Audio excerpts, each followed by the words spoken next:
মৰমৰ ছাত্ৰ-ছাত্ৰীসকল, মই আজি তোমালোকৰ সপ্তম শ্ৰেণীৰ নতুন অসমীয়া পাঠ্যপুথি উন্মেষ দ্বিতীয় ভাগৰ পাঠ ৩ ঐতিহ্যৰ পমখেদি এই পাঠটিৰে ৫ নম্বৰ পৰা যিবিলাক ক্ৰিয়াকলাপ আছে সেই ক্ৰিয়াকলাপবিলাক কৰি দিব লৈছোঁ।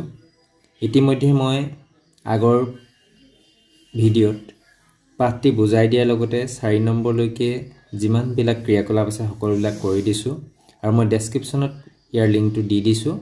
এতিয়া মই ৫ নম্বৰৰ পৰা তোমালোকক ক্ৰিয়াকলাপবিলাক কৰি দিবলৈ লৈছোঁ। গতিকে সপ্তম শ্ৰেণীৰ ছাত্ৰ-ছাত্ৰীসকলে পাঠটি ভালদৰে মনোযোগ দিবা বুলি আশা কৰি আজি ভিডিঅ' আৰম্ভ কৰিছোঁ। এতিয়া চোৱাচোন ৫ নম্বৰটো কি দিছে। তলত দিয়া শব্দকেইটা চোৱা। কি কি শব্দ দিছে? ঋণ, ৰণ, পুৰণি, পূৰ্ণিমা, মণিকৰ্ণেশ্বৰ, ঘোষণা, আকৰ্ষণ, প্ৰাণ, কৃপণ। এই শব্দবোৰৰ বানানত প্ৰতিটোতে মূৰ্ধন্য ন ব্যৱহাৰ হৈছে। এতিয়া শব্দত মূৰ্ধন্য ন কেতিয়া হয় তাৰ কিছুমান নিয়ম আছে, নিয়মবোৰ জানো আহা। এতিয়া শব্দত যে মূৰ্ধন্য ন হয় সেই মূৰ্ধন্য ন হোৱা কিছুমান নিয়ম আছে আৰু সেই নিয়মবিলাক দিছে ইয়াত। চোৱাচোন, মূৰ্ধন্য ন ব্যৱহাৰৰ নিয়ম বা বিধি। মূৰ্ধন্য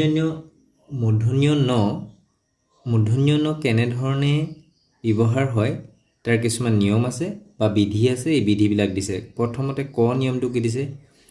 ৰি ৰ মূৰ্ধন্য হৰ পিছত মূৰ্ধন্য ন হয়। ৰি ৰ মূৰ্ধন্য হৰ পিছত কি হয়? মূৰ্ধন্য ন হয়। মনত ৰাখিবা, ৰিৰ সলনি ৰিকাৰ, ৰি যদি নাথাকে ৰিকাৰো যদি থাকে, ৰৰ সলনি ৰেফ, এই ৰেফ চিনটো কথা কৈছে, আৰু ৰকাৰ থাকিলেও মূৰ্ধন্য ন হয়। এতিয়া উদাহৰণ দি দিছে ইয়াত। ৰিৰ পিছত মূৰ্ধন্য ন হোৱা কিছুমান শব্দ দিছে। ৰি পিছত ঋণ, তৃণ। ইয়াত ৰিটো আছে, ইয়াত কি আছে? ৰিকাৰডাল আছে। ৰিকাৰ থাকিলেও যিহেতু ইয়াত দিছে, ৰিকাৰ থাকিলেও মূৰ্ধন্য ন হয়। তৃণ, ঘৃণা, মৃণাল, মৃন্ময় আদি।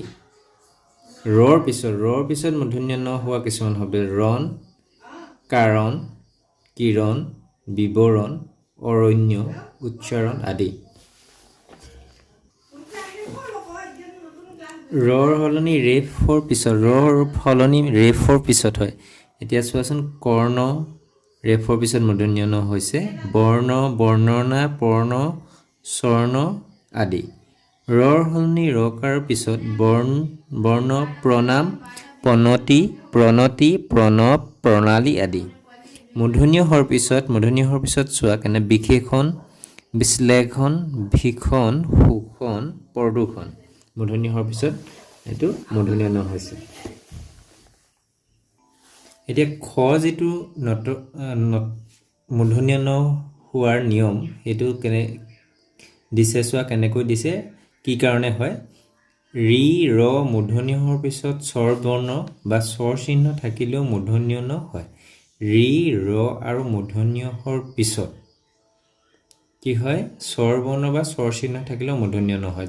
শব্দ আখৰ জোঁটনি বা বৰ্ণ বিন্যাস কৰি চালেহে এই বিধিৰ সূত্ৰবোৰ সহজতে বুজিব পাৰি। উদাহৰণস্বৰূপে দিছে, ৰি ৰ আৰু মূৰ্ধন্য হৰ পিছত ৰৰ পিছত স্বৰ বৰ্ণ বা স্বৰ চিহ্ন থাকিলে, ৰৰ পিছত স্বৰ বৰ্ণ বা স্বৰ চিহ্ন থাকিলে, যেনে পৰাণ। এতিয়া পৰাণটোত মূৰ্ধন্য ন হৈছে। ইয়াত ৰৰ পিছত কি হয়? স্বৰ বৰ্ণ বা স্বৰ চিহ্ন আছে। এতিয়া আকাৰডাল, আৰ পৰা যিহেতু আকাৰডাল হৈছে, এটা স্বৰ চিহ্নডাল আছে।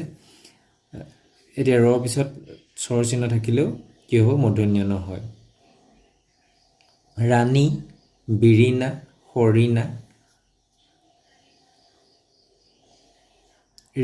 ৰিণিকী, ৰীণা, কৰুণ, তৰুণ, ৰেণু আদি। এতিয়া বিৰিণা, এতিয়া বিৰিণাটো ৰৰ পিছত আমি কি স্বৰ চিহ্ন ব্যৱহাৰ কৰোঁ? হছইকাডাল। আমি এই হছইকা স্বৰ চিহ্নডাল হছইৰ পৰা হৈছে,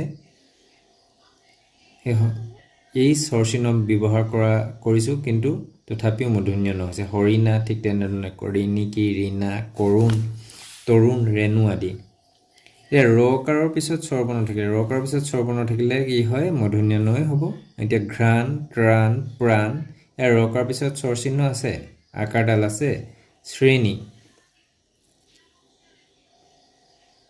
ইয়াত স্বৰ চিহ্ন একাৰডাল আছে দ্ৰোণ উকাৰডাল পৰিত্ৰাণ আপ্ৰাণ আদি ইয়াত কি হয় ৰকাৰৰ পিছত স্বৰবৰ্ণ থাকিলে ৰকাৰৰ পিছত স্বৰবৰ্ণ কি আছে এই আৰ পৰা হৈছে সেইকাৰণে আৰটো আ বৰ্ণটো ধৰি আমি যেতিয়া বৰ্ণ বিন্যাস কৰিম তেতিয়া আমি আ বৰ্ণটো পাম হয়নে আৰু মূৰ্ধন্য হোৱাৰ পিছত স্বৰবৰ্ণ বা স্বৰ চিহ্ন থাকিলে প্ৰাসান মূৰ্ধন্য হোৱাৰ পিছত আকাৰডাল আছে ইয়াত স্বৰ চিহ্ন আছে আকাৰ কিন্তু তথাপিও কি হয় মূৰ্ধন্য ণ হৈছে মূৰ্ধন্য হোৱাৰ পিছত মূৰ্ধন্য ণ হ'ব যদি স্বৰ চিহ্ন থাকেও বৰষুণ বিখ্যান আদি এতিয়া নতবৃদ্ধি হোৱাৰ গ যিটো নিয়ম কি দিছে ৰি ৰ আৰু মূৰ্ধন্য হোৱাৰ পিছত ক বৰ্গত কি বৰ্ণ থাকিব ক খ গ ঘ ঙ প বৰ্গ অৰ্থাৎ প ফ ব ভ ম আৰু ৱ হ আৰু অনুস্বাৰ থাকিলেও মূৰ্ধন্য ণ হয়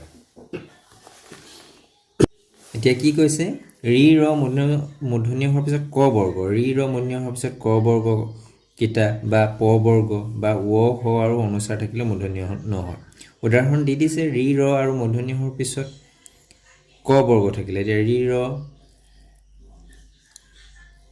এতিয়া ইয়াত ৰকাৰডালৰ পিছত কি আছে অনুস্বাৰ আছে ইয়াত অনুস্বাৰ আছে ক বৰ্গ আছে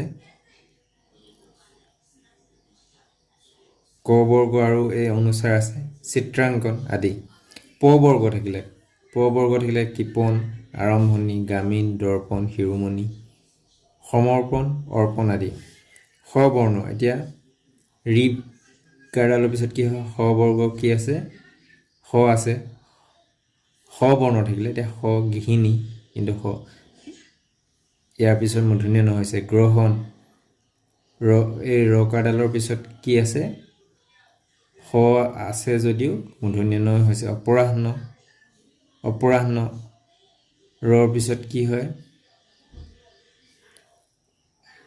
আকাৰডাল থকাৰ উপৰিও কি আছে স আছে কাৰণে মূৰ্ধন্য ণ হৈছে অৱৰোহণ ৱ বৰ্ণ থাকিলে ৰাৱণ শ্ৰৱণ আদি ইয়াত কি হয় ৱ বৰ্ণটো আছে ৱ বৰ্ণ থকাৰ পিছতো কি হয় মূৰ্ধন্য ণ ব্যৱহাৰ হৈছে য় বৰ্ণ থাকিলে উত্তৰায়ণ নাৰায়ণ পৰায়ণ ৰামায়ণ আদি অনুস্বাৰ বৰ্ণ থাকিলে প্ৰাংগণ চিত্ৰাংকন আদি অনুস্বৰ বৰ্ণ থাকিলে কি হয় প্ৰাংগণ চিত্ৰাংকন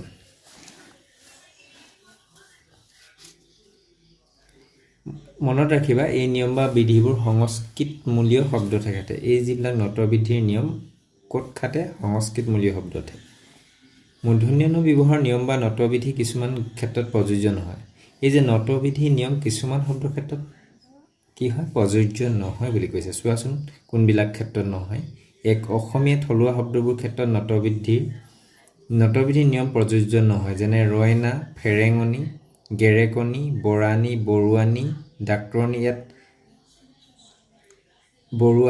ডাক্তৰণী ৰ আছে যদিও কি হয় পিছত সাধাৰণতে মূৰ্ধন্য ণ হয় বুলি আমি নতবিধি নিয়মতে পাইছিলোঁ কিন্তু ইয়াত কি হয় থলুৱা শব্দৰ কাৰণে এইবিলাকত নতবিধি নিয়ম প্ৰযোজ্য নহয় তৰাণী আদি বিদেশী শব্দৰ ক্ষেত্ৰত নতবিধি প্ৰযোজ্য নহয় যেনে কোৰাণটো এটা বিদেশী শব্দ ইয়াত নতবিধি নিয়ম নহয় তেহৰাণ বেৰণ কৰোণা আইৰণ ইত্যাদি এইবিলাক কি হয় বিদেশী শব্দ এইবিলাকৰ ক্ষেত্ৰত আমি নতবিধি নিয়ম প্ৰযোজ্য কৰিব নোৱাৰোঁ 3 নম্বৰ কি দিছে বীৰেন্দ্ৰ নৰেন্দ্ৰ হৰেন্দ্ৰ আদিৰ পৰা অহা বীৰেণ নৰেন হৰেণ আদি শব্দটো নতবিধি প্ৰয়োগ নহয় বীৰেন্দ্ৰ নৰেন্দ্ৰ হৰেন্দ্ৰ আদি শব্দৰ পৰা অহা যিকেইটা শব্দ বীৰেণ নৰেন হৰেণ আদিৰ ক্ষেত্ৰত কি হয় নতবিধি নিয়ম প্ৰযোজ্য নহয় কিছুমান শব্দত স্বাভাৱিকতে মূৰ্ধন্য ণ হয় যেনে বাণিজ্য বণিক ঘূণ কণ পণ পানী শোণিত চিকণ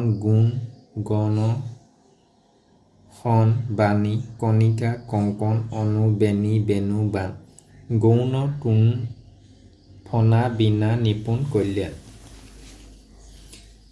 এতিয়া আমাক কি কৰিব দিছে 6 নম্বৰত যেটো ক্ৰিয়াকলাপ দিছে তলত দিয়া শব্দবোৰ কি নিয়ম মতে মূৰ্ধন্যৰ ব্যৱহাৰ হৈছে লিখা এতিয়া আমি কি নিয়ম মতে এটা হৈছে ৰাণী ৰাণীটোত কি কাৰণ আছে মই লিখি ৰাখিছো চোৱাচোন ৰাণী টু ৰৰ পিছত স্বৰবৰ্ণ বা স্বৰ চিহ্ন থকাৰ বাবে মূৰ্ধন্যৰ ব্যৱহাৰ হৈছে শ্ৰেণী ৰকাৰৰ পিছত স্বৰবৰ্ণ বা স্বৰ চিহ্ন থকাৰ কাৰণে মূৰ্ধন্য হৈছে আকৰ্ষণটো কি হয় মূৰ্ধন্য হৰ পাছত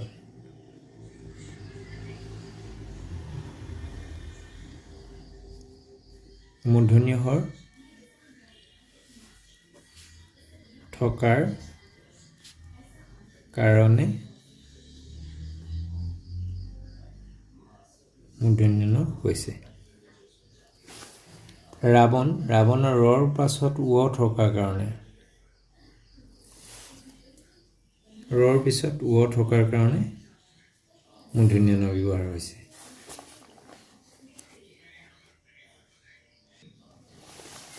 তাৰপিছত প্ৰাংগন ৰৰ পাছত ক বৰ্গ গ থকাৰ কাৰণে মূৰ্ধন্য ব্যৱহাৰ হৈছে মৃণাল ৰিকাৰ থকাৰ কাৰণে ৰিকাৰৰ পাছত মূৰ্ধন্য ব্যৱহাৰ হৈছে কিষাণু মূৰ্ধন্য হৰ পাছত স্বৰ চিহ্ন থকাৰ কাৰণে মূৰ্ধন্য ব্যৱহাৰ হৈছে গ্ৰহণী ৰকাৰৰ পাছত স বৰ্ণ থকাৰ বাবে মূৰ্ধন্য হৈছে নিশ্চয় বুজি পাইছা 7 নম্বৰটো কি দিছে তলত দিয়া শব্দবোৰত মূৰ্ধন্য কিয় হৈছে বৰ্ণবিন্যাস কৰি চাও আৰু কওঁ আহা মূৰ্ধন্য কিয় হৈছে বৰ্ণবিন্যাস কৰি দেখুৱাই দিছে চোৱাচোন ৰামায়ণ ৰ আ ম আ ইয় ও মূৰ্ধন্য এটো বৰ্ণবিন্যাস কৰিছে ৰৰ পিছত আ অস্বৰবৰ্ণ ম আৰু য় ব্যঞ্জন বৰ্ণ থকাৰ বাবে মূৰ্ধন্য হৈছে ৰৰ পিছত আ তাৰ পিছত কি হয় অস্বৰবৰ্ণ ম আৰু য় ব্যঞ্জন বৰ্ণ থকাৰ বাবে কি হয় মূৰ্ধন্য হৈছে নাৰায়ণ ন আৰু নাৰায়ণটোক আমি যেতিয়া বৰ্ণ বিন্যাস কৰি দেখুৱাম ন যোগ আ ৰ যোগ আ য় যোগ অ যোগ মূৰ্ধন্য ন ৰৰ পিছত আ ৰৰ পিছত কি হয় আ অস্বৰবৰ্ণ আৰু য় ব্যঞ্জন বৰ্ণ থকাৰ বাবে মূৰ্ধন্য হৈছে ৰুক্মিণীটো কেনেকৈ আমি বৰ্ণ বিন্যাস কৰি দেখুৱাম ৰ তাৰপিছত এইটো হসু ক যোগ ম যোগ চৈ মূৰ্ধন্য ন যোগ দীৰ্ঘ ৰুক্মিণী ৰৰ পিছত উ স্বৰবৰ্ণ আৰু ক আৰু ম ব্যঞ্জন বৰ্ণ থকাৰ বাবে মূৰ্ধন্য হৈছে এতিয়া আমাক কৰিব দিছে তলত দিয়া শব্দবোৰ বৰ্ণবিন্যাস কৰা আৰু মূৰ্ধন্য হোৱা কাৰণ ব্যাখ্যা কৰা আমি বৰ্ণবিন্যাস কৰি দেখুৱালো তাৰপিছত মূৰ্ধন্য হোৱাৰ কাৰণ লিখিব লাগিব ব্যাখ্যা কৰিব লাগিব এতিয়া চাওঁ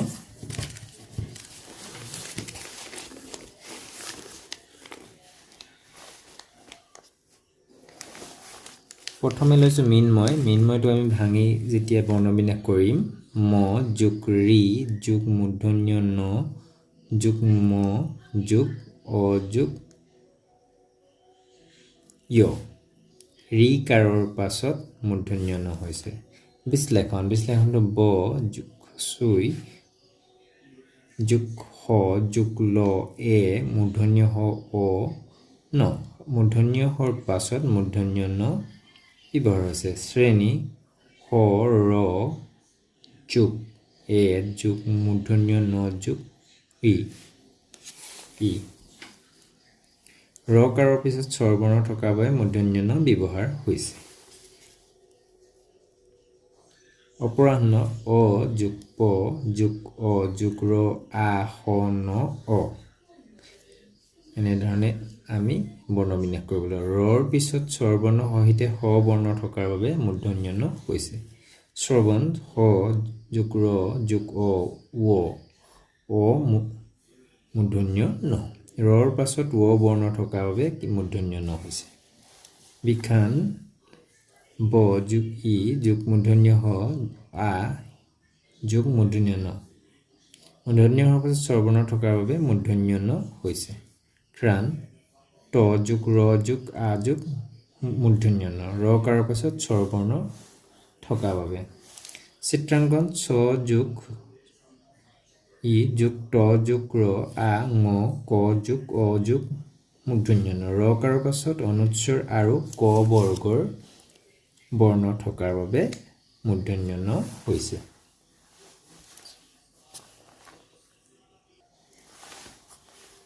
এতিয়া ৯ নম্বৰ যিটো ক্ৰিয়াকলাপ দিছে কি দিছে, তলত দিয়া বাক্যবোৰ ভুল বানানবোৰ শুদ্ধ কৰি বাক্যবোৰ নতুনকৈ লিখা। এতিয়া কটো দিছে ৰাতিপুৱা মুকলি ঠাইত ভ্ৰমণ কৰাটো স্বাস্থ্যৰ পক্ষে ভাল। এতিয়া ভ্ৰমণটো আমাৰ ভুল হৈ আছে, আমি ৰাতিপুৱা মই এইটো হাইলাইট কৰি দিছোঁ। ৰাতিপুৱা মুকলি ভ্ৰমণ শব্দটো ভুল হৈ আছে, আমি শুদ্ধ কৰি লিখিব লাগে। ৰাতিপুৱা মুকলি ঠাইত ভ্ৰমণ কৰাটো স্বাস্থ্যৰ পক্ষে দন্ত্য নৰ সলনি কি হ'ব? মূৰ্ধন্য ণ হ'ব। কিয় হ'ব? ইয়াত নতবুদ্ধিৰ নিয়ম মতে হ'ব। ৰ কাৰৰ পাছত কি হয়? প বৰ্গৰ ম থকাৰ বাবে মূৰ্ধন্য ণ হৈছে। দাসীৰ কথাত সন্তুষ্ট হৈ ৰাণীয়ে তাইক সোণৰ হাৰ ৰাণীয়ে শব্দটো ভুল হৈ আছে।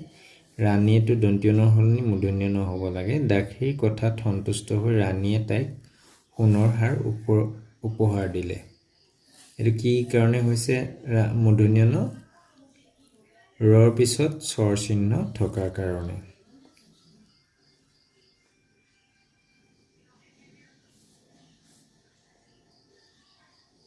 তাৰপিছত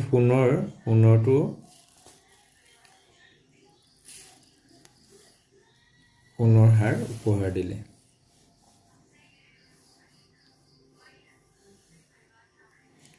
সোণৰটো মূৰ্ধন্য ণ হ'ব।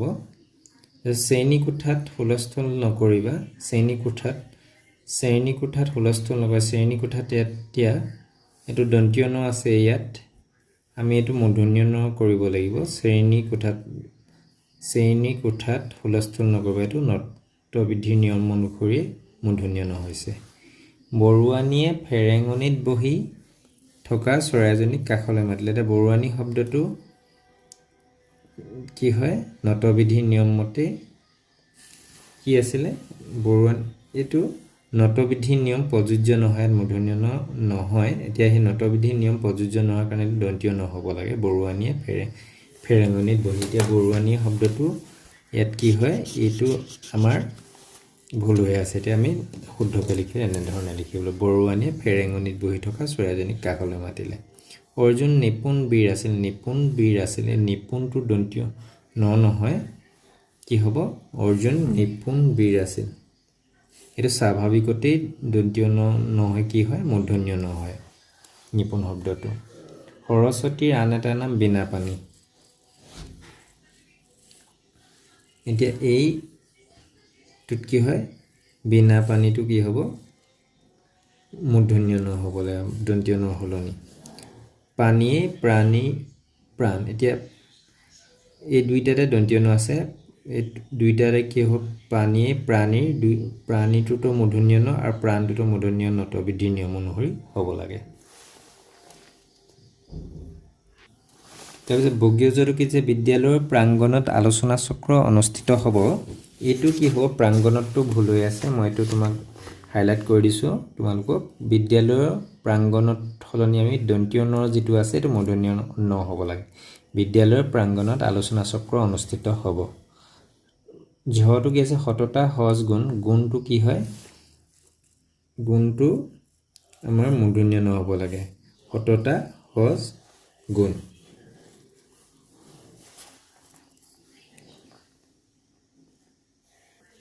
এইবাৰ আহিছোঁ 11 নম্বৰ যিটো ক্ৰিয়াকলাপ এইটোলৈ আহিছোঁ। তলত দিয়া বিষয়সমূহৰ সম্পৰ্কে তথ্য আৰু চিত্ৰ সংগ্ৰহ কৰি অৱস্থিত আৰু কিয় বিখ্যাত লিখা। অজন্তা আৰু ইলোৰা ক'ত আৰু কিয় বিখ্যাত কৈছে। অজন্তা মই লিখি ৰাখিছোঁ চোৱাচোন। অজন্তা আৰু ইলোৰা গুহা মহাৰাষ্ট্ৰ ঔৰংগাবাদত অৱস্থিত। তাৰপিছত অজন্তা কিয় বিখ্যাত। অজন্তা মূলতঃ চিত্ৰকলাৰ বাবে আৰু ইলোৰা শিলৰ স্থাপত্যৰ বাবে বিখ্যাত। এতিয়া মই তোমালোকক ছবিটো দেখুৱাই দিছোঁ চোৱাচোন। অজন্তা আৰু ইলোৰা ছবিটো এইটো হৈছে অজন্তা আৰু ইলোৰাৰ চিত্ৰ। অজন্তা আৰু ইলোৰাৰ চিত্ৰ।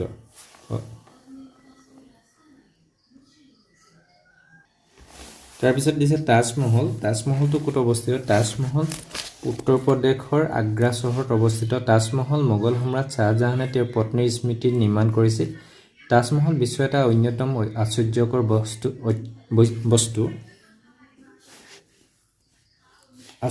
বস্তু হয়। তাজমহল প্ৰেমৰ প্ৰতীক হিচাপে বিশ্ববিখ্যাত। আৰু তাজমহলটো তোমালোকক মই ছবিত দেখুৱাই দিছোঁ চোৱাচোন। এইটো হৈছে তাজমহলৰ চিত্ৰ। এইটো এটা তাজমহলৰ এটা চিত্ৰ।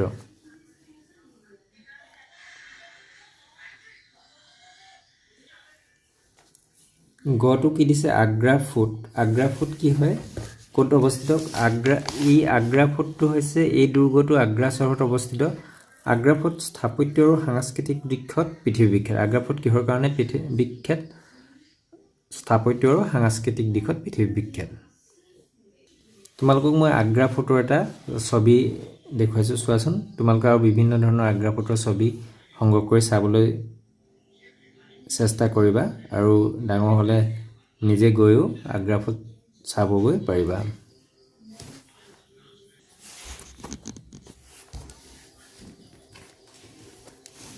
এইবাৰ আহিছোঁ খাজুৰাহো কি, এইটো ক'ত বিখ্যাত আৰু ক'ত অৱস্থিত তাৰ বিষয়ে। খাজুৰাহো অৱস্থিত মধ্যপ্ৰদেশৰ খাজুৰাহো নামৰ ঠাইত অৱস্থিত। খাজুৰাহো তাৰ অনন্য স্থাপত্য, সূক্ষ্ম ভাস্কৰ্য আৰু ঐতিহাসিক মূল্যৰ বাবে পৃথিৱীজুৰি বিখ্যাত। এতিয়া খাজুৰাহো কেনেকুৱা হয় আমি চাইছোঁ।